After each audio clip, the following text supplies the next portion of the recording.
আলহামদুলিল্লাহ ওয়াসসালাতু ওয়াসসালামু আলা রাসূলিল্লাহ ওয়া আলা আলিহি ওয়া সাহবিহি ওয়া মান ইহতাদা বিহুদাহ। সম্মানিত দর্শক শ্রোতা, আজকে এই খোলা আকাশের নিচে আল্লাহ রাব্বুল আলামিনের এই বিশেষ পবিত্র, তার পক্ষ থেকে ঘোষিত এই পবিত্র মহৎ এবং এই মহান দিনগুলোর আমরা প্রায় শেষের দিকে এসে আপনাদের সামনে আরাফার দিন, আগামীকাল তাকে এইভাবে অত্যাসন্ন রেখে আজকে যে কথাগুলো বলবো সেটা হলো, সর্বপ্রথম আল্লাহ রাব্বুল আলামিন যেটা বলেছেন সূরা আনফালের 46 নম্বর আয়াত, যে ওয়া আতিউল্লাহ ওয়া রাসূলাহ, তোমরা আনুগত্য করো আল্লাহর এবং তার রাসূলের, ওয়ালা তানাজাউ ফাতাফশালু, আর তোমরা সাবধান, ঝগড়া করো না, তাহলে তোমরা দুর্বল হয়ে যাবে, ওয়াতাযহাবা রিহুকুম, তোমাদের শক্তি বেরিয়ে পড়বে, সরে যাবে, লা ইলাহা ইল্লাল্লাহ ওয়াসবিরু, এরপরে বলে ইন্নাল্লাহা মা'আস সাবিরিন, তোমরা ধৈর্য ধারণ করো, অবশ্যই আল্লাহ হচ্ছেন ধৈর্য ধারণকারী, ধৈর্যশীলদের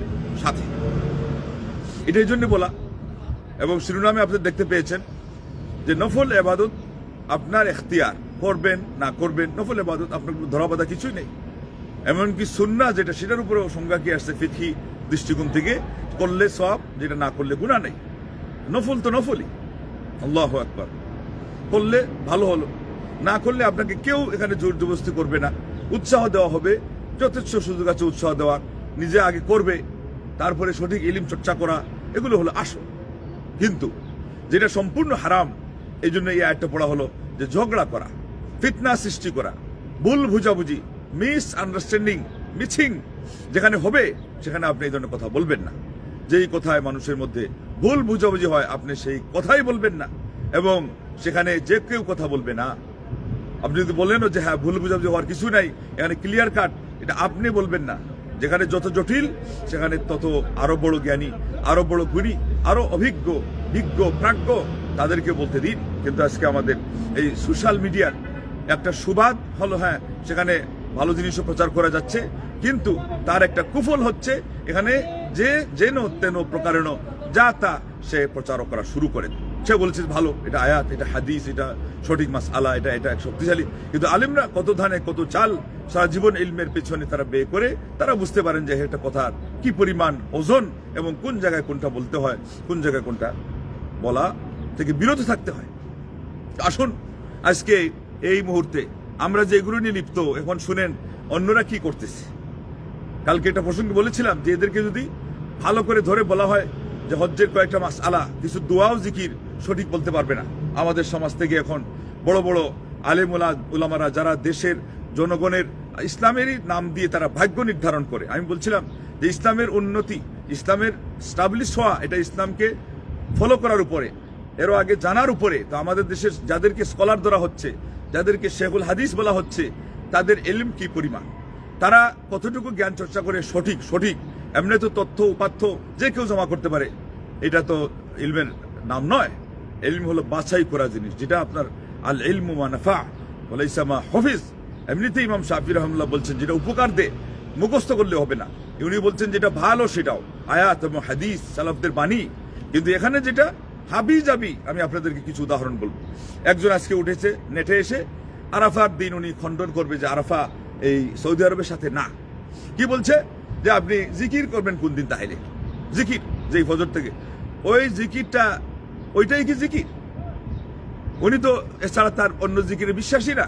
কিন্তু হাদিস প্রমাণ করে, কোরআনেও আইয়াম মালুমাত, আইয়াম মাদুদাত, কয়েকদিন যাবত আপনার সামনে এগুলো ব্যাখ্যা করা হচ্ছে, এগুলো হলো জিকিরের জন্য এই দিনগুলো। তাইলে পুরা 13 দিন জিকিরের শুরু হয়েছে প্রথম জিলহজ থেকে, চাঁদ উদিত হওয়ার পর থেকে। আপনি কোথায় ছিলেন, কোন করতেছিলেন? এখন আপনি খণ্ডন করতে যাচ্ছেন আরেকটা, এটা মারজুহ কওল, ওটাকে উপরে তোলার জন্য, যেটা হলো দুর্বল, আর যেটা শক্তিশালী সেটাকে আপনি এখানে নিচে নামানোর জন্য আর যুক্তি আনতেছেন যে জিকির করবেন কোন দিন। জিকির 9 তারিখের সাথে বলা আছে, কিন্তু রোজা আরাফার সাথে যুক্ত করা আছে, তারিখে বলা হয় না। এই শব্দটা চিন্তা করলেই তো উত্তর হয়ে যায়। এরপরে যদি ঝগড়া করতে হয়, আমি বলবো আপনার সাথে কথা বলার প্রয়োজন নেই, আপনি আমারটাও শুনবেন, প্রয়োজন নেই। কিন্তু ফিতনা থেকে জাতিকে রক্ষা করেন, সেভ রাখেন, নিজেকে নিজে সেভ রাখেন। আপনার ওই আগামী শুক্রবারে রোজা রাখেন 100 বার রাখেন, কিন্তু আপনি এটাকে খণ্ডন করা শুরু করে দিবেন। আর যেখানে আল্লাহ নবী সাল্লাল্লাহু আরাফা শব্দ বলেছেন, আর একটা অজুহাত খাড়া করেছেন যে জিকির কোন দিন থেকে, আর জিকিরের সাথে সবটাই তো আসছে, কিন্তু সিয়ামের সাথে আরাফা এটা আসছে। আর সেই কোন দিন, যেই দিন সম্পর্কে ওয়াল ফাজরি ওয়াল লায়ালিন আশর, এরপরে কি ওয়াল শাফঈ ওয়াল ওয়াতর, এখানে শাফ হলো কুরবানির দিন 10 তারিখ, আর ওয়াতর হলো এটা উইতির থেকে বেজুর, সেটা হলো আরাফার দিন। অনেক মন্তব্য তো আসছে। শেখ আব্দুল আজিজ বিন বাজ রাহিমাহুল্লাহ, যুগ শ্রেষ্ঠ ফকিহ এবং মুহাদ্দিস, আল্লাহু আকবার, মুফতি আজম, কোন দেশের মুফতি আজম?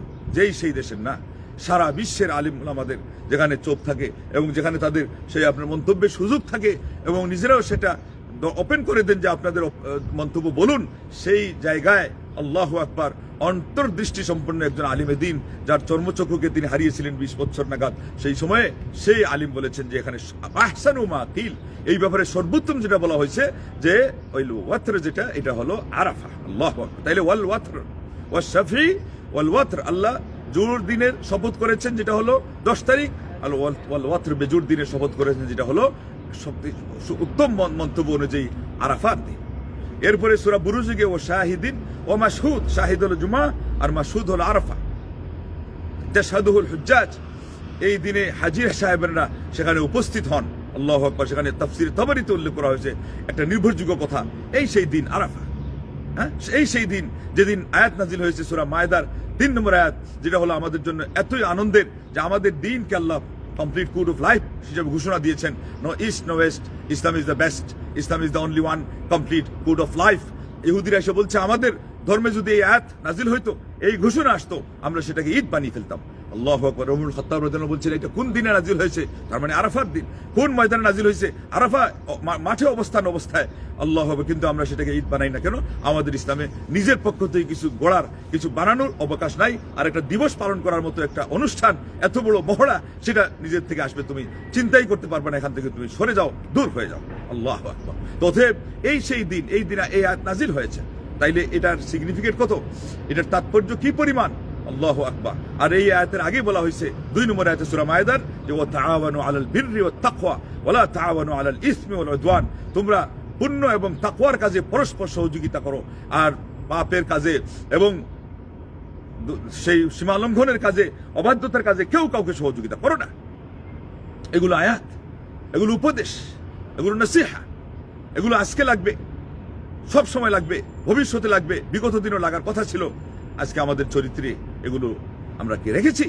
আল্লাহ নবী সাহেব বলছেন ওই ব্যক্তিকে আল্লাহ দয়া করবেন যে ব্যক্তি নিজে দয়া করে, ওই ব্যক্তিকে আল্লাহ ক্ষমা করবেন যে ব্যক্তি নিজে ক্ষমা করে, ওই ব্যক্তির সাথে আল্লাহ উদারতার আচরণ করবেন যে ব্যক্তি মানুষের সাথে উদারতার আচরণ করে। একটাই হাদিস যথেষ্ট।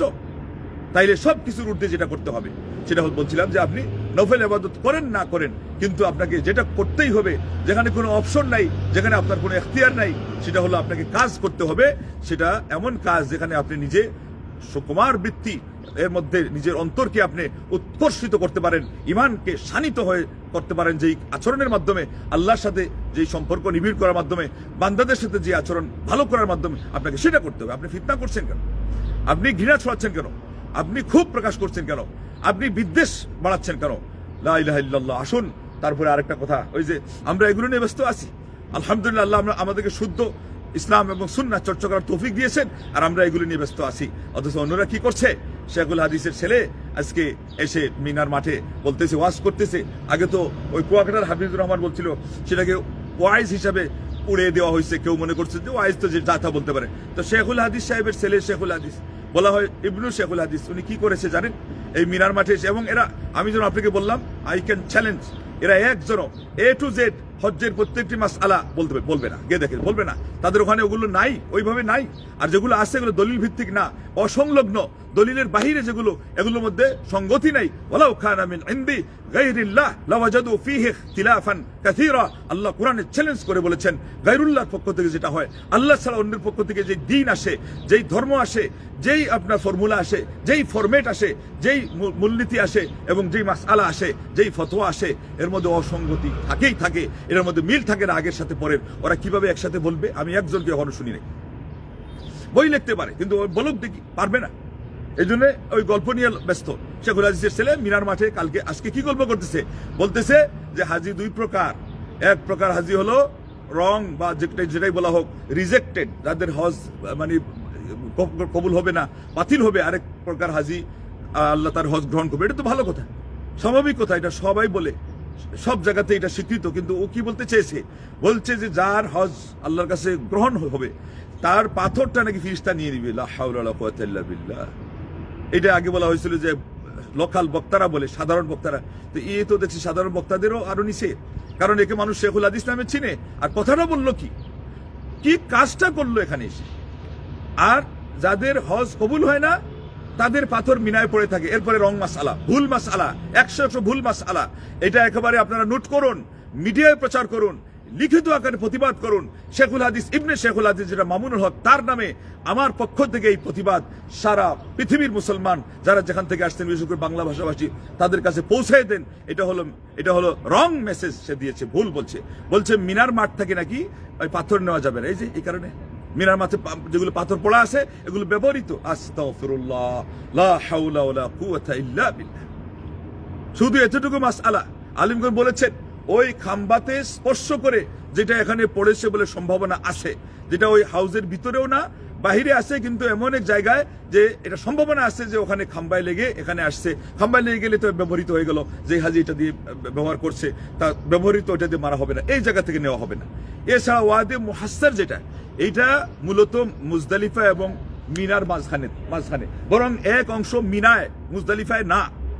এই জন্য একদল বলছেন যে আল্লাহ নবী সাল্লাল্লাহু আলাইহি ওয়াসাল্লাম যে ওয়াদি মুহাসসার থেকে পাথর নিতে বলেছিলেন ওটা মিনার মাঠ থেকে, আর সে বলতেছে মিনার থেকে নেওয়া যাবে না। আর সঠিক মাসআলা হলো মুজদালিফায় হোক মিনায় হোক উভয়ের মাঝখান থেকে হোক, ওই জায়গা থেকে গিয়ে পাথর মানে কঙ্কর অনেক দূরে 20 হাত 30 হাত সেখানে যেটা রাস্তায় পড়ে আছে, এটা বুঝতে হবে যে হাজি নিয়ে যাওয়ার সময় ফেলে দিয়েছে। কারণ হাজিরা তো ওই মাপেন না, যাদেরকে আমরা এগুলো শিখাই, অর্থবহ বাস্তবসম্মত সুন্নাহ ভিত্তিক এগুলো শিখাই না। তখন গিয়ে দেখেন বেশিরভাগ হাজিরা যেমন তবজব নিয়ে ব্যস্ত, গালগল্প নিয়ে ব্যস্ত, ঠিক তদ্রুপ এই দিনগুলোতে তারা পাথর নিয়ে এত ব্যস্ত, যেখানে পাথর পাওয়া যায় কার্পেট তুললে, পাথর পাওয়া যায় রাস্তায় হাঁটলে, পাথর পাওয়া যায় ডাইনে তাকালে, পাথর পাওয়া যায় বামে তাকালে, পাথর পাওয়া যায় সামনে তাকালে, আরে পাথর পাওয়া যায় পিছনে হাত পাড়ায়, সেই জায়গায় পাথর দিয়ে ব্যস্ত। এবং এটা জমজম পানি দিয়ে ধৌত করে আতর গুলাফ মাখায়। এটার কারণ কি? সঠিকটা আপনি যখন দিবেন না, সঠিককে মানুষ যখন ব্যস্ত রাখা হবে না সঠিক দিয়ে, মানুষ তো বেঠিক তার মধ্যে সময় নষ্ট করবেই করবে। এগুলো তথ্য তোমার দেওয়ার কথা ছিল। এখানে আসছো তো আদব রক্ষা করো। এখানে স্কলাররা আলহামদুলিল্লাহ ব্যুৎপত্তি অর্জনকারী স্কলাররা ইউনিভার্সিটি থেকে তারা লেখাপড়া করে কথাগুলো বলে, কোরআন ও সুন্নাহ থেকে রোমন্থন করে কষ্ট করে আয়াত আহাদিস এবং নুসুসগুলো টেক্সটগুলো অর্জন করে সেগুলো তারা নোট করে কোট করে জাতির সামনে পেশ করছে। তুমি আসছো ওই দেশ থেকে, এখানে এসে জাম করে বাজে কথা বলতেছো, গাল গল্প শোনাচ্ছ, মিথ্যা কথা শোনাচ্ছ, বানোয়াট কাহিনী শোনাচ্ছ। কবুল হলে ফিরিস্তা নিয়ে যাবে। এখন কে কি বুঝবে কারটা ফিরিস্তা নিয়ে গেছে? আর এখানে তো পাথর সবগুলো আসেই। তাইলে সৌদি বাহিনী তারা যে স্বেচ্ছাসেবকদেরকে দিয়ে কাজটা করাচ্ছে, এটা তো অর্ধেক মানে বরং বেশিরভাগ তো আমরা আশা করি হাজিদের হজ কবুল হওয়ার কথা। তাইলে পাথরগুলো তো উধাও হয়ে যাওয়ার কথা। কোন সময় নিয়ে যায়? আবার দেখবেন আরেকটা হাদিস বানাবে যে ওইটা রাতের শেষ ভাগে নিয়ে যায়। ও রাতের শেষ ভাগে গিয়ে দেখেন আল্লাহর কসম পাথর সবটা তার জায়গায় আছে। লা ইলাহা ইল্লাল্লাহ। মানে এত চাক্ষুষ মিথ্যাবাদী, এত জলজান্ত মিথ্যুক, এত চোখের সামনে সারা পৃথিবীর হাজিরা আলহামদুলিল্লাহ এখানে। আর আজকাল নেটের দুনিয়া সারা পৃথিবীকে চোখের সামনে রাখতেছে, এসে বলতেছে যে যাদের হজ কবুল হয় এটা নাকি ফিরিস্তারা নিয়ে যায়, আর যাদের হজ কবুল হয় না ওই পাথরগুলো ওখানে পড়ে থাকে। বাংলাদেশ থেকে আসো তুমি তো কায়দা বাগদাদিয়াও পড়ার যোগ্যতা রাখো না, পড়ানো তো দূরের কথা। আইসা বলতেছে শেখুল হাদিস ইবনে শেখুল হাদিস। এই পরিমাণ বানোয়াট কথা। এইভাবে দেখেন আরো কত না কত কিছু করতেছে। হাসান জামিল, এটা গত বছর শুনেছি, এবার তো আসছে মনে হয় কি জানি কি করে, এই আরাফার সালাত সে একসাথে পড়বে না, তাইলে এখানে আসছো কেন? লা হাওলা ওয়ালা কুওয়াতা ইল্লা বিল্লাহ। আল্লাহ একটা মাঠ বানানোর মনে হয় এদের প্ল্যান আছে। সিয়ারা যেমন কাবা বানাইছে, ইরানে তো আছে, পাকিস্তানও গিয়ে খবর নিয়ে দেখেন বানাই লেছে এটা কাবা। আজকে দেখলাম একজন বলতেছে যে একটা মানুষ এখানে চুমো দিচ্ছে বুরকা পড়া ছাড়া, একজন মহিলা, ও জানেই না এটা যে আসল কাবা না, ওর পাশেই দেখা যাচ্ছে একটা মিনারের মতো তৈরি করে রাখছে। এরা হলো আমাদের আল্লাহ রাব্বুল আলামিনের কাবা ঘরের অপোজিটে, এর এগেনিস্টে তারা চ্যালেঞ্জ করে আরেকটা কাবা বানিয়েছে। তাদের বেদাতগুলো, তাদের শিরকি আচরণগুলো চরিতার্থ করার জন্য তাদের এগুলো কর্মকাণ্ড। এদেরকেও আমরা বলতে একটু হিসাব করে বলি, অত শক্ত করে বলে না জানি কোন দিন আবার আরেকটা কাবা বানিয়ে ফেলে। এবং দুহারে তো কাবা বানানোই ছিল, ওই বাবার নামই হলো কাবা বাবা। লা হাওলা ওয়ালা কুওয়াতা ইল্লা বিল্লাহ। একটা আছে যে তার মুরিদদেরকে কাফন দাফন করা হয়তো হলুদ কাপড়ের আপনার ইয়ে দিয়ে, কাপড় দিয়ে। আরেকটা আছে যে এই কাবা বাবা। তার ওখানে কাবা একটা মানে প্রতিচ্ছবি আছে, ওটাকে কেন্দ্র করে লোকজনের টাকা জমা নিয়ে নে, 3 লাখ 4 লাখ 5 লাখ যার যতটুকু যাওয়ার কথা, বলছে যে এইবারকার রেট কত, এটা জমা রাখেন এখানে, আর এইদিকে চতুর্দিকে তফ করে ফেলেন, এরপরে এখানে একটা কুয়া আছে, এখানে এটা বলছে এটা জমজমের পানি। এটা এটা এটা এটা হলো বিবেক? এটা তো দিন, ধর্ম, বিবেক, বুদ্ধি, এমনকি ন্যূনতম সামান্যতম মনুষ্যত্বের সাথে সম্পর্কিত না। আজকে আমাদেরকে এইভাবে করে দেওয়া হচ্ছে। এই জন্যে এইগুলো তারা কেন প্রচার করতেছে, যে আমরা এদের প্রতিবাদ বাদ দিয়ে আমরা এই মৌলিক কথাগুলো জাতির সামনে পেশ করা অনেকটা কমাইয়া দিয়ে নিজেরা নিজেদের মধ্যে অন্তর্দ্বন্দ্বে কলহে লিপ্ত হয়ে গেছি। 9 তারিখ রাখবেন না, আরাফাত দিনে রাখবেন। পরিষ্কার কথা, পরিষ্কার। অন্যান্য সকল আবাদত হবে যার যার চাঁদ দেখার সাথে, তারিখের সাথে। আল্লাহ নবী সাল্লাল্লাহু আলাইহি ওয়াসাল্লাম শব্দই বলেছেন তোমরা হেলাল দেখে এটা করবা, হেলাল দেখে ওইটা ছাড়বা। কিন্তু এখানে কি বলছেন? আরাফার দিনে। এই যে এইগুলো যেটা শুনলেন, এরপরে আবার শুনেন, এখানে আয়াতেই কোরআন থেকে 3টা তত্ত্ব শুনেছেন। আল্লাহু আকবার। আরো কয়েকটা শুনেন হাদিস থেকে। এই আরাফার দিন সেই দিন, এক হাদিসের মধ্যে আল্লাহ নবী বলছেন কি, এই দিন আল্লাহ পাক দুনিয়ার আসমানে এসে দৃষ্টি দেন এবং বিশেষ নজর দেন। আল্লাহু আকবার। মহান রব্বুল আলামিন একেবারে গুরুত্ব সহকারে দেখেন তাদেরকে, আরাফাবাসীদেরকে। একটা কথা। 2 নম্বর, এবং এটার জন্য মহান রব্বুল আলামিন দেখেন যখন, তাহলে এদিকে আসেন, এটা না আপনি বাদ দেন, এখানে যেটা বলা হয় নাই, কিন্তু আল্লাহ নজর দেন। আর শেষ তৃতীয়াংশ, রাতের শেষ, প্রত্যেক রাতের শেষ তৃতীয়াংশ দুনিয়াতে আসেন। দ্বিতীয় কথা কোনটা? ফায়ুবাহি বিহিম মালাইকাতাহ। 2 নম্বর হলো আল্লাহ পাক আরাফাবাসীদেরকে দিয়ে ফেরেশতাদের সাথে তিনি গর্ব করেন। আল্লাহু আকবার। দেখো আমার বান্দারা কি না করতেছে। 2। 3 নম্বর হলো সেই দিনে আল্লাহ রাব্বুল আলামিন এত অধিক সংখ্যক মানুষকে ক্ষমা করেন যে পৃথিবীর ইতিহাসে এত ক্ষমা আল্লাহ পাক আর কাউকেই করেন না। 3 গেল, হালি পুরা করেন অন্তত। এরপরে আল্লাহ যদি আরো কিছু মনে করে দেন আরো আসবে। 4 নম্বর, এমন কোন ইবাদত নাই, ইবাদতের কোন নজির নাই যেটার কাফফারা এই পরিমাণ, যে আপনার ওই বিগত এই 1 বছরের কাফফারা, এটা তো ইয়েতে গেল আপনার এই আশুরায়। আগত এখন বান্দা এই সময় পাই নাই, তাও 1 বছর আগাম ধরে আল্লাহ সেটারও গুনাহ মাফ করেন, 2 বছরের গুনাহ মাফ করেন। কোন রোজা আছে, কোন ইবাদতে এরকম নজির আছে? কোন ইবাদতে এরকম নজির নাই। এখন বলবেন যে কিভাবে, এটা আল্লাহ রাব্বুল আলামিন জানেন। কেউ যদি ওখানে গিয়ে না বাসে, তাহলে গুনাহ কাফফারার পরিবর্তে আল্লাহ নেকি দিয়ে কিভাবে তার ওইটার ক্ষতিপূরণ করবেন, আল্লাহ রাব্বুল আলামিনের কাছে এটা সম্ভব। যেমন বাদী বিবাদীদের ওখানে কি আসছে, যে তার নেকি দিয়ে দিয়ে তাকে, বাদীদেরকে হক দিবেন, এরপরে যখন শেষ হয়ে যাবে তখন বিবাদীর পাপ, এই বাদীর পাপ বিবাদীর ঘাড়ে চাপিয়ে আল্লাহ পাক তাকে উন্ধা করে জাহান্নামে নিক্ষেপ করে দেবে। মহান রব্বুল আলামিনের কাছে কোনোটাই অসম্ভব নয়। তাহলে হাদিস থেকে 1 হালি, কোরআন থেকে 3টা, সব মিলে কয়টা? 7টা তাৎপর্যবহ বস্তু পাইলেন, যেটা এই আরাফাত দিবসের সাথে সংশ্লিষ্ট এবং সম্পৃক্ত। আল্লাহু আকবার, আল্লাহু আকবার। তো আল্লাহ রাব্বুল আলামিন আমাদের সবাইকে তৌফিক দান করুন। যতটুকু আল্লাহ আজকে আমাকে বলার তৌফিক দিলেন বললাম, কিন্তু মূল যেটা মেসেজ, এটা মনে রাখবেন যে আপনি এটা নফল ইবাদত করলেও না পারেন, না করলেও না পারেন, আপনার এতটুকু সওয়াব হইল না। আর আমরা কোনোদিন এটা বলি না। এটা বলতেছি আরেকটা কারণ, এটার অর্থ বুঝেন না। সারা সপ্তাহ ঘাম ঝাড়তেছি ওইটার উপরে উৎসাহ বোঝানোর জন্য। আপনাদের এখানে কয়টা বলতেছি, আলহামদুলিল্লাহ, আল্লাহই ভালো জানেন কিভাবে কতটুকু বলা হচ্ছে। কিন্তু এখানে আজকে এটা, এই প্রশ্ন কেন টানতেছে, রাখলে রাখেন, না রাখলে না রাখেন, যে ওই জায়গায় ফিতনার মোকাবেলায় এটা আপনার দরকারই নেই। ফিতনা করবেন তাহলে আপনি রোজাও রাখেন না, আপনি কথাও বললেন না। এই কথা অনেক নতুন, কিন্তু নোট করে রাখেন, চিন্তা করেন এর অর্থ কি, এর মর্ম কি, তখন বুঝতে পারবেন। জাতির মধ্যে বিভ্রান্তি সৃষ্টি করে দিল, ফিতনা সৃষ্টি করে দিল, সঠিক মাসআলা যেটা শক্তিশালী মাসআলা ওটা জানার পথে বাধা সৃষ্টি করে দিল। তো ওইটা কি দরকার ছিল? ওই লোকের রোজা রাখারই দরকার নেই। রাখলে সে একা একা রাখো, মানুষের সামনে এখানে এসে এগুলো ফিতনা সৃষ্টি না করো। আসুন, অনেক দোয়া আলহামদুলিল্লাহ পড়েছেন, শিখেছেন, অনেক দাওয়া অবলম্বন করেছেন, সুখ পান নাই। সুখ অনেকেই পান নাই।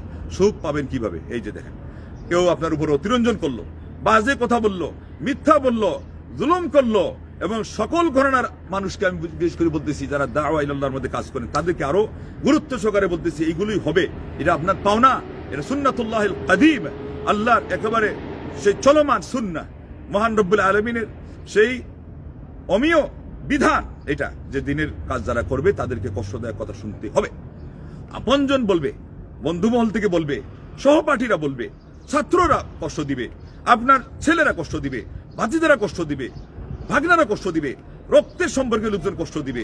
ওয়া যুলমু যাওয়িল কুরবা আশাদ্দু মাদাদাতান মিন ওয়াকঈ সাইফিল হুসামিল মুহান্নাদি নিজের কাছের লোকজনের পক্ষ থেকে যেটা অবিচার হয়, যেটা অত্যাচার হয়, যে অনাচার হয়, যেটা আপনার সমস্যা এবং জুলুম হয়, সীমা লঙ্ঘন হয়, এটার কষ্ট শানিত।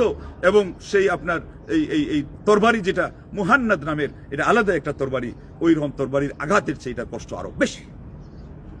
দাঈ ইলাল্লাহ হলে আপনাকে সেই কষ্ট সহ্য করতেই। এবং আপনি বলবেন ওয়াল কাযিমিনাল গায়যা ওয়াল আফিনা আনিন নাস আল্লাহু ইউহিব্বুল মুহসিনিন। আপনি রাগটাকে খেয়ে ফেলবেন, মানুষকে ক্ষমা করবেন। এরপরে আল্লাহ পাক ঘোষণা দিয়েছেন তিনি মুহসিনদেরকে, ভালো ব্যবহারকারীদেরকে, উত্তম আচরণকারীদেরকে আল্লাহ কি করেন? ভালোবাসেন। পাওনা কি, ক্রেডিট কি, পুরস্কার কি? আল্লাহর ভালোবাসা। এর চেয়ে আর বড় কিছু আছে? এর সমমানেরও কোনো কিছু সারা পৃথিবীতে নাই, আসমানের নিচে, জমিনের উপরে নেই। আল্লাহ পাক আরেক জায়গায় বললেন ফালইয়াফু ওয়ালইয়াসফাহু, তারা যেন ক্ষমা করে, এমনকি ওটা ভুলে যায়। এই যে ভুলে যায় শব্দটা থেকে শেষ পয়েন্ট দিয়ে শেষ করবো, এটা ভালো করে ধরে রাখেন। ভুলে যায় আল্লাহ, আলা তুহিব্বুনা আন ইয়াগফিরাল্লাহু লাকুম। এরপরে আল্লাহ সরাসরি অ্যাড্রেস করা শুরু করেছেন, আরে তোমরা কি পছন্দ করো না যে আল্লাহ তোমাদেরকে ক্ষমা করবে? আগে শুনলেন নিজে ক্ষমা করলে আল্লাহ ভালোবাসেন, এটা কিন্তু সবচেয়ে বড় ক্রেডিট। আর এখানে পাইলেন কি? ক্ষমা। এটা তো আপনার আমার জন্য সবচেয়ে প্রয়োজন। আল্লাহর কাছে যদি ক্ষমা না পাই, তাইলে আমাদের তো পাপ এবং অপরাধী আমরা হয়ে থাকলাম। এটার মাধ্যমে দুনিয়াতেও অনেক কষ্টে পোহাতে হতে পারে, পরকালে জাহান্নামে শাস্তি পোহানো লাগতে পারে। আল্লাহ পাক আপনাকে মাফ করার কথা বলেছেন, আলা তুহিব্বুনা আন ইয়াগফিরাল্লাহু লাকুম। তোমরা কি পছন্দ করো না যে আল্লাহ তোমাদেরকে ক্ষমা করবেন? এটা কখন করবেন আর এর মধ্যে আপনার জন্য কি ফিডব্যাক নিহিত আছে, এটা আমি বলেই শেষ করে দেব। সেটা কোনটা? আপনার বিভিন্ন ইউনিভার্সিটিতে গবেষণা হয়েছে যে সবচেয়ে সুস্থ মানুষ কারা, হার্ট তাদের সবচেয়ে কাজ করে ভালো, যাদের হার্টবিট সবচেয়ে বেশি চলে, এরা কারা? বলছে যে এরা অন্যকে ক্ষমা করে দেয়। আল্লাহু আকবার, অন্যকে ক্ষমা করে। আল্লাহ নবী সাল্লাল্লাহু আলাইহি ওয়াসাল্লাম বলছেন, বিশেষ করে বিচার আচারের তো উনি মালিক, এগুলার হকদার, তার কাছে বিচারের জন্য নিয়ে আসার কথা। এরপরও তার মানে বোঝা গেল যেটা ওইরকম বিষয় না, এমনকি হয়তো বিষয় কিন্তু কেউ চাচ্ছে না যে বিচার হোক, চাইলে সেই জন্য উনি নবী সাল্লাল্লাহু আলাইহি ওয়াসাল্লামের মন ওই লোক সম্পর্কে যেন ভারী না করে। আল্লাহ নবী সাল্লাল্লাহু আলাইহি ওয়াসাল্লাম বলছেন যে আমার কাছে কেউ কোনো নালিশ নিয়ে আসবে না, কোনো কথা নিয়ে আসবে না। আমি চাই আমার সকল সাথীদের সাথে এইভাবে আমি ফেস হব, আমি তাদের সাথে দেখা করব।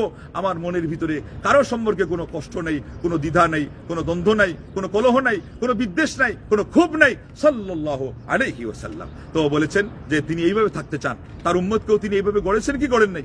আল্লাহ নবী সাল্লাল্লাহু আলাইহি ওয়াসাল্লাম এইভাবেই করেছেন। এই মেসেজ এটা হলো সবচেয়ে বেশি দরকার কাদেরকে? আলিমদেরকে।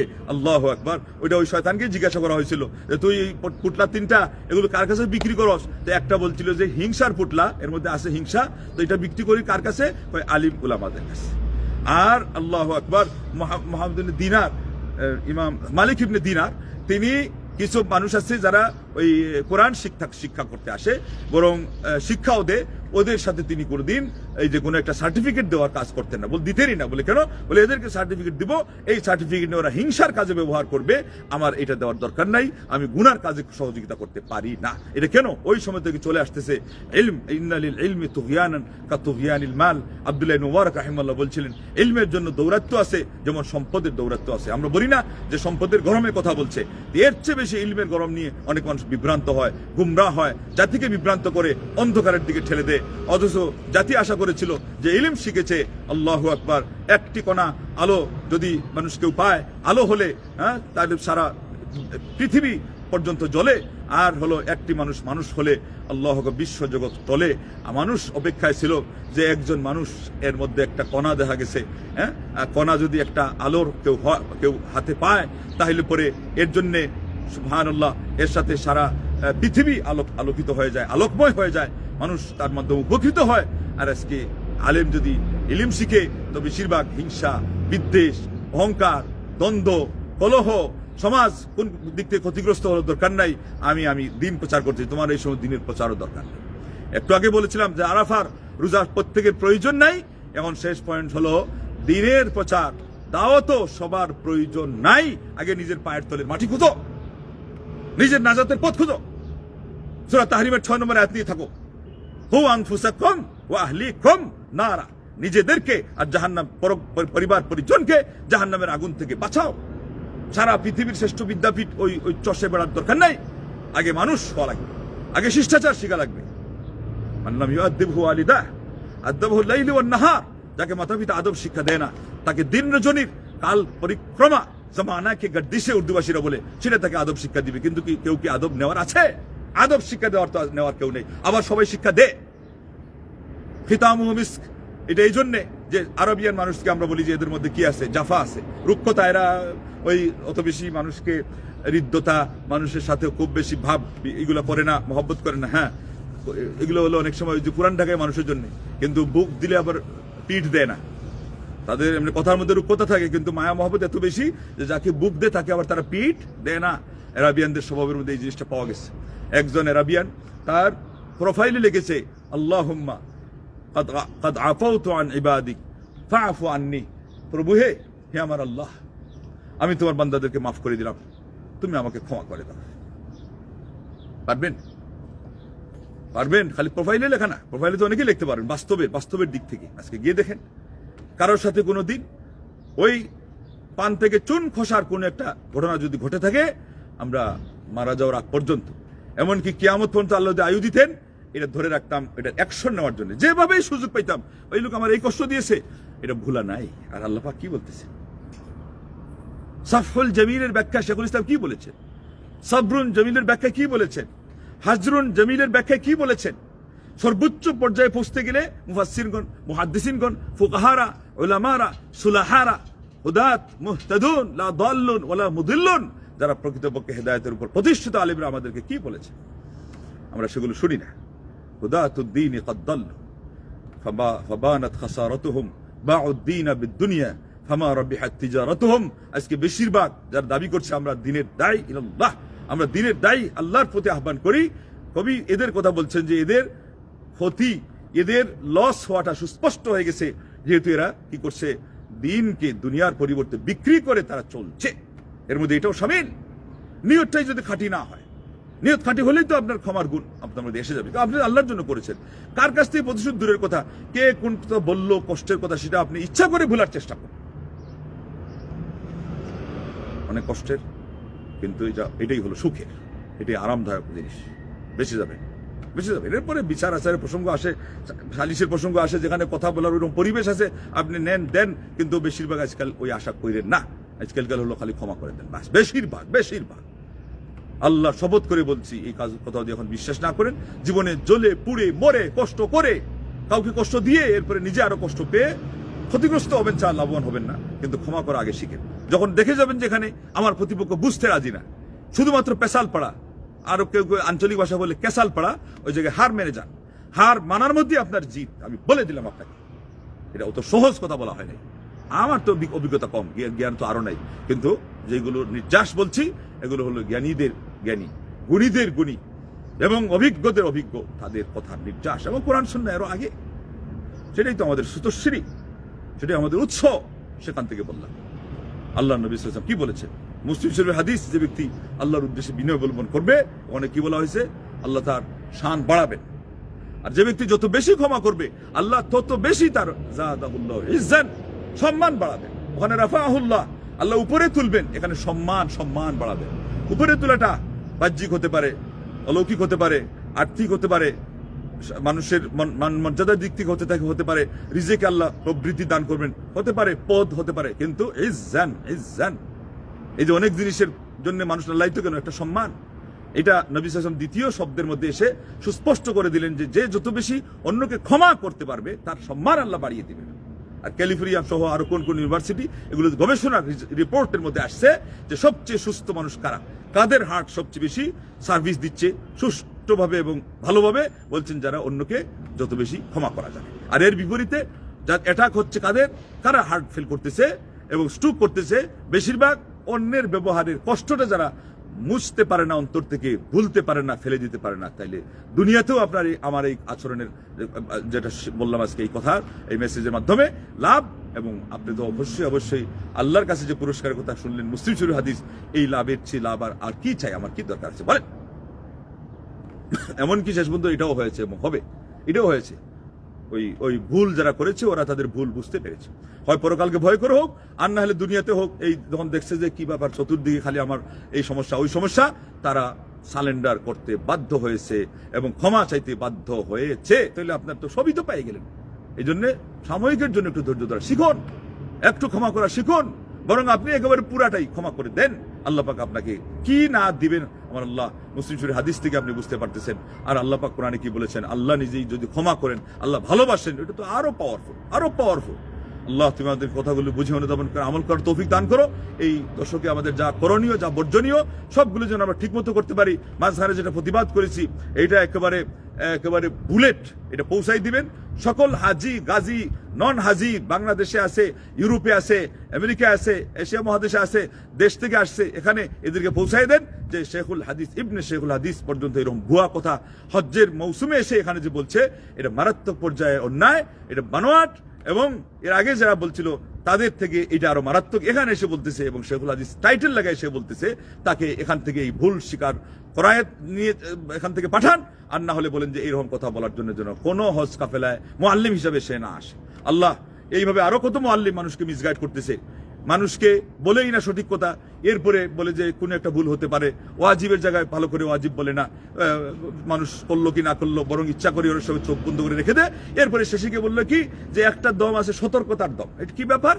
সতর্কতার দম আবার কি? দম বুঝতেছেন তো? একটা খাসি দেওয়া লাগবে। আজকে এবার 750 শুনেছি ধরেছে সরকারি রেট অনুযায়ী। ওই পাইকারি ধরে অন্যরা কিনলে আরো কিছু কমে পায়, তা না হলে এটার দাম এতটুকু। ন্যূনতম ধরেন 500টা রিয়াল আমাদের দেশ থেকে যে হাজিরা আসছে, সেটা কি খুব সহজ মনে করেন? কেউ তার হালের বলদ বিক্রি করে আসছে, কেউ তার ওই চাষাবাদের জমি বিক্রি করে আসছে, কেউ আরো তার কত কিছু ভিটা বাড়ি বিক্রি করে আসছে, কেউ যুগ যুগ পর্যন্ত টাকাটা জমা করে আসতেছে, আর এরা এখানে এদের হজ নষ্ট করতেছে এইভাবে আশেপাশে কথা শুনে, সঠিক দিক নির্দেশনা দিচ্ছে না, আর এরপরে আবার জরিমানা নিচ্ছে। এই জন্য বুদ্ধিমান আমাদের কাজ করা দরকার। যেমন সালাতের কোনো কাফারা নাই, ঠিক তদ্রুপ আন্দাজের উপরে কি নাই, কোনো দম নেই, কোনো জরিমানা নাই। আন্দাজের উপর নামাজের সহজতা দিলে হবে? আন্দাজের উপর সহজতা দিলে ওইটার কারণে আবার বিশুদ্ধ করতে গেলে আবার নামাজ পড়া লাগবে, নাহলে আবার সহজতা দেওয়া লাগবে।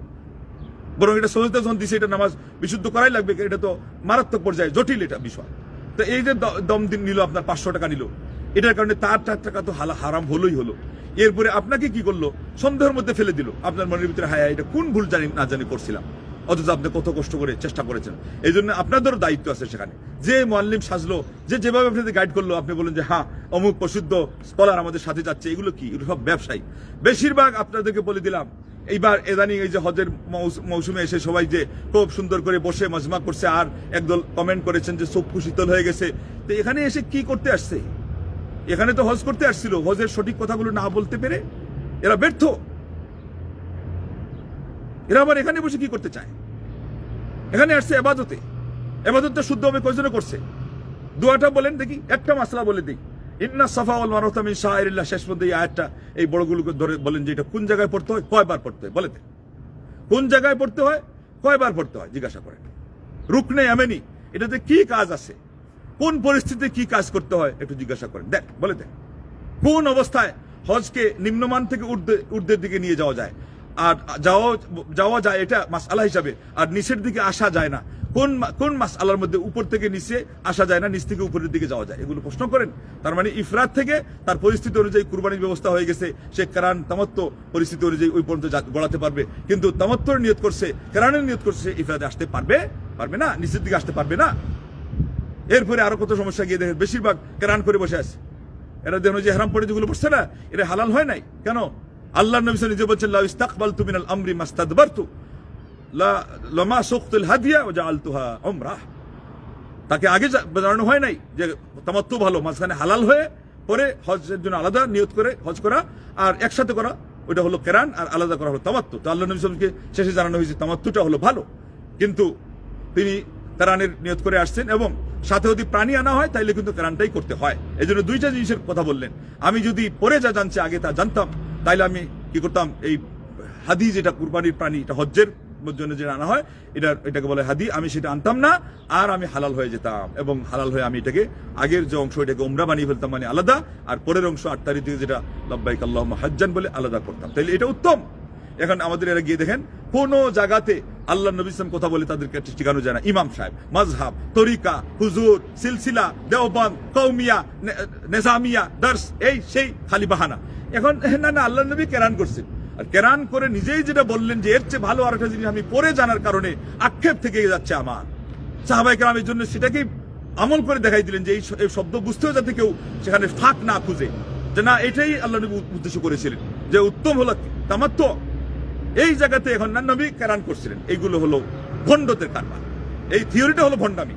তাদের অনেক আচরণ ভালো আছে, আমি এটা মানে পুরাটা বলতেছি না, কিন্তু এই যে এই বাহানা খোঁজাটা এটা ভণ্ডামি, এবং এটা আমাদের সমাজের এই আলেমদের মধ্যে প্রচুর পরিমাণে আছে। এই জন্য তাদের মধ্যে সুন্নতি আমল খুব কম পাওয়া যায়, আর বেদাতি আমলের মানে জয় জয়কার, বাজার খুবই গরম। এটা আলোচনা কালকে করেছি খুব বেশি করে, কয়েকটা উদাহরণ দিয়েছি, আপনারা ভালো করে সেটা শুনবেন। এবং এখানে প্রসঙ্গত আরেকটা উল্লেখ করি, কুরবানি, গরিব মানুষ পশু কিনলে যদি এটা হারিয়ে যায় তার নাকি আবার দিতে হবে, কোথেকে দিবে? তার মানে দাঁড় তো গরিব মানুষকে মানুষ দেয় না, চুরি করে দেওয়া লাগবে, এরপর না দিবে, এটা তারা বলে নাই, কিন্তু বাধ্য তো এটা হতে হবে। গরিব মানুষকে কেন বাধ্য করা হলো? তার সাথে চুরি করতে বাধ্য হতেই পারে। এই জন্য কুরবানির মৌসুমে অনেক চুরির ঘটনা শোনা যায়। এগুলো কথা কিন্তু আমি সচরাচর বলি না, এটা দাওয়াতি ক্ষেত্রের পদ্ধতি না, কিন্তু এটা হলো মানুষকে যারা যত তেড়া, ওই রোগ শক্ত হয়ে গেছে, এদের জন্য এটা রাখবেন আপনারা। কে কোথেকে সেটা সংগ্রহ করবে? এটা কোন যুক্তিতে আসে? ওই কথা বাদ দেন, ভুলে যান। কিন্তু এটা কোন যুক্তিতে আসে যে গরিব মানুষ কষ্ট মষ্ট করে একটা কুরবানির জন্য সে সওয়াবের কাজের জন্য এটা করছিল? আল্লাহ আল্লাহ আল্লাহ। আর হানাফি মাযহাব অনুযায়ী কুরবানি ওয়াজিব, বিশুদ্ধ মত অনুযায়ী সুন্নাহ। ওয়াজিব মানে কি? ওয়াজিব মানে হলো যে এটা করতেই হবে। এখন গরিব মানুষ যদি কোনোভাবে হাতড়ায় মাত্রায় না পায়, কি অবস্থা? তাকে গুনাহগার বানিয়ে রেখে দেওয়া হয়েছে, আগামী বছর পর্যন্ত খালি ওইটার চিন্তায় থাকবে, ওইটার চিন্তা থাকবে। ও তার 2 বেলা খাবার জুটাবে, নুন আনলে পান্তা ফুলাচ্ছে, ওইটা করবে নাকি না ওই যে আমাকে হুজুর পাপি বানায় রাখছে, আমার এখন পশু সংগ্রহ করতে হবে? বরং তার ওইটা যে বাকি আছে, তার আগামী বছর ওইটার কাজা আগে তুলতে হবে, ওনারা যেভাবে এটা চাপিয়ে দিয়েছেন তাদের ঘাড়ে, অথচ আগাগোড়া জিনিসটা সুন্নাহ। আর যদি হারিয়ে গেলে জরিমানা হিসাবে তার উপর চড়ে, তার উপরে সেটাকে আরোহণ করানো হয়, তাহলে ধনীর উপরে আরো বেশি করাইতে হবে। বলছে 2টা তুমি দাও, অথচ এগুলো তো বলার অধিকার নাই। তারা কিন্তু অনধিকার চর্চা ঠিকই করে। এই জন্য যারা এগুলো অনধিকার চর্চা করে তাদের ঘাড়ে এই ধরনের কোড়াল রাখার কিন্তু সুযোগ আছে, এটা ইসলামেও আছে। তবে সমান সমান, অতিরিক্ত যাতে না হয়, অতিরঞ্জন না হয়, যেভাবে যেটা করছে এটা তাদের কাছে চালানো যায়। যাই হোক, আল্লাহ রাব্বুল আলামিন আসমা হোসেনা ওসিলাতে দোয়া করছি, এইভাবে আরো অনেক ভুল ভাল মাসআলা মাসাইল আমাদের সমাজে লোকজনকে তারা শিখিয়ে বিভ্রান্ত করতেছে। এদের বিভ্রান্তি থেকে জাতি যদি রক্ষা পেতে চায়, তাইলে ওদের আলোচনা শোনার থেকে বয়কট করতে হবে, বিরত থাকতে হবে, এবং ওদের ভুলগুলো তাদেরকে ধরিয়ে দিতে হবে। যেমন আজকে আমি একটা কথা বলেছি, এটা ধরতে হবে সর্বপ্রথম হাফিজুর রহমান কুয়াকাটাকে, আর এরপরে ধরবেন শেখুল হাদিস ইবনে শেখুল হাদিসকে, যে তুমি কোথায় পাইছো যে যার হজ কবুল হয় তার পাথরটা ফিরিস্তা নিয়ে চলে যায়, আর যার হজ কবুল হয় না তার পাথর পুরা মিনার মাঠ ব্যাপী ছড়িয়ে থাকে। এটা কোথায় পাইছো তুমি বলো? এইটা কোথায় পাইছো? তাইলে এটা কিন্তু তাদের কিতাব থেকে বলছে না। তো ওদের কিতাবের মাসআলা হলো তাদের অসংলগ্ন মুখ ফসকা কথার চেয়ে আরো অসংলগ্ন, আরো মারাত্মক। এইগুলো কিতাব থেকে কেন ইলম নিবে? কেন এই ধরনের অসংলগ্ন ইলম নিবে? যে পুরা মিনার মাঠ এইগুলোর মানে কি পাথরগুলো নাকি আপনার ব্যবহৃত হয়ে গেছে? একটু আগে আপনারা ব্যাখ্যা শুনেছেন, আমরা সময় নিচ্ছি না। আল্লাহ পাক আমাদেরকে বোঝার তৌফিক দান করুন, সঠিকভাবে আমরা এই দিনগুলো পালন করতে পারি, আরাফা উদযাপন করতে পারি, আমরা ঈদ উদযাপন করতে পারি, এবং কুরবানি ঠিক মতো আমরা দিতে পারি। মহান রব্বুল আলামিন আমাদের তৌফিক দান করুন। আমার কাছে যেহেতু এটাই শক্তিশালী মত, এই জন্য উদাত্ত আহ্বান জানাচ্ছি যে যেখানেই থাকেন না কেন, যার ঈদের দিনের সাথে সৌদি আরবের আরাফার অনুষ্ঠান মিলবে না, সে অবশ্যই তার জন্য উত্তম হিসাবে ওই দিনটাকে আরাফার নিয়তে রাখবে, এইটাই উত্তম। এবং এরপরে একদিন যদি বাকি থাকে, সেটা হলো ওই 10 দিনের মধ্যে যে 9 দিন ব্যাপকভাবে সাধারণভাবে তার যে ফজিলত আসছে, যে সকল ইবাদত চেয়ে সব বেশি শাহাদাতের মর্যাদা পাওয়ার যেটা, এটা ছাড়া সে ওই সবের ভিতরে এসে যাবে। কিন্তু আপনি নিশ্চিতভাবে যত নিশ্চিত হতে চান, ততই আপনার জন্য দরকার যে আরাফা শব্দ মেনশন করেছেন আল্লাহ নবী সাল্লাল্লাহু আলাইহি ওয়াসাল্লাম, ওই শব্দের সাথে সংশ্লিষ্ট যে দিন আছে এবং তথা আরাফা যেদিন অনুষ্ঠিত হচ্ছে সেই দিনের সাথে আপনি মিল করে রোজাটা রাখেন। তাহলে এই যে আরাফা হাজিদের সাথে মিল করাই কিন্তু আমাদের অনেক কাজ দেওয়া হয়েছে, কুরবানি সহ দেওয়া হয়েছে তাদের সাথে মিল করাইয়া। তো হাজিদের সাথে মিল করাই থেকে আমাদের কিছু বদলা দেওয়া হয়েছে। এই বদলার মধ্যে একটা হলো আরাফা, কারণ আরাফার রোজা হাজিদের কাছে জন্য নাই। তো তাদের বদলা হিসেবে আপনি যেটা করবেন, সেখানে যেহেতু ইসমাইলিভাবে সকল কাজই তাদের সাথে মিল করানোর জন্য দেওয়া হয়েছে, তো ওখানে আপনি ওই দিন তারা অন্যটা করতেছে, তাদের জন্য এটা নিষেধ, তো আপনি এইটাই করে সেই দিনটা প্রমাণ করবেন যে না, আমি তাদের সাথে মিল ঘটাচ্ছি। এটা আর একটা বিষয় এসে গেলো। তাইলে কয়টা হয়ে গেল? 8টা। 7টা হলো দলিল কোরআন থেকে, হাদিস থেকে, 8 নম্বর আর্গুমেন্ট আমি অকিঞ্চনের সেই যুক্তি থেকে। আল্লাহ রাব্বুল আলামিন যদি তৌফিক দান করেন, সময় নিয়ে এটা নিয়ে আরো রিসার্চ করা হয়, 1 ডজন পর্যন্ত পৌঁছাবে। কিন্তু উদ্দেশ্য তো সেটা নয়, এবং উদ্দেশ্য এখানে জ্ঞানের বহর প্রমাণ করা নয়। উদ্দেশ্য হলো জাতিকে মেসেজ দেওয়া যে কোন পথে চলতে হবে, কিভাবে ইলম নিতে হবে, কিভাবে আমল করতে হবে, আর ভুল পথ থেকে নিজেকে রক্ষা করতে হবে। আল্লাহ আমাদেরকে যেন তৌফিক দান করেন, হেদায়েতের প্রতি আল্লাহ অবিচল রাখেন, ইমানের সাথে আল্লাহ আমাদেরকে মরণ দেন। যারা মারা গেছেন তাদেরকে জান্নাতুল ফিরদৌসের অধিবাসী করেন। আমরা যারা দুনিয়াতে আছি, আল্লাহ আমাদেরকে ইসলাম এবং ইমানের উপর অটল অনড় রাখেন, দ্বীনের ইলম, উপকারী ইলম দান করেন, এবং আমল করার গ্রহণযোগ্য আমলের তৌফিক দেন, এবং দাওয়া ইলাল্লাহর জন্য আল্লাহ আমাদের সবাইকে কবুল করেন। আমিন। ওয়া আখিরু দাওয়ানা আনিল হামদুলিল্লাহি রাব্বিল আলামিন। ওয়াসসালামু আলাইকুম ওয়া রাহমাতুল্লাহি ওয়া বারাকাতুহু।